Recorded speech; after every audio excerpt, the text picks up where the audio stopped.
மக்களே வணக்கங்க, good morning. ஒரு சூப்பரான பர்பிள் கலர் ரோஸ். ஸோ இது உங்களுக்கு பார்க்குறக்கு எப்படி இருக்குது அப்படின்றது எனக்கு தெரியல. ஆனால் இது வந்துட்டு ஒரு பர்பிள் கலர், ஒரு கிரே அண்ட் வயலட் மிக்ஸ் ஆனால் எப்படி இருக்கும், லைட் பர்பிள் கலர். ஸோ இது வந்துட்டு சின்ன செடியிலேயே வந்துட்டு நிறைய மொட்டுக்கள் வச்சுருக்குங்க. இது இல்லாமல் இதுலேயே இன்னொரு செடியும் இருக்குது. ஸோ இது வந்து ஒரு 3-4 நாள் இருக்கும் இது விரிஞ்சு. இது விரியும் போது ஒரு 3-4 days ஆகும்போது இந்த மாதிரியான ஒரு கலர் வருது இது. ஸோ பார்த்தா உங்களுக்கு தெரியும்னு நினைக்கிறேன்.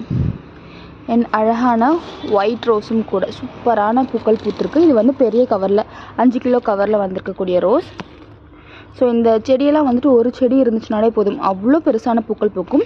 அண்ட் இன்னொரு பூவும் காமிக்கிறேன் பாருங்கள். ஸோ இது வந்து பூத்தே வந்துட்டு ஒரு 4-5 நாள் இருக்கும். நல்ல பெரிய பூவாக பூத்துருக்கு. இன்னும் அவ்வளோ சீக்கிரம் வந்து காயவும் இல்லை, கொட்டி போகவும் இல்லை, அப்படியே நிற்கிது பூ.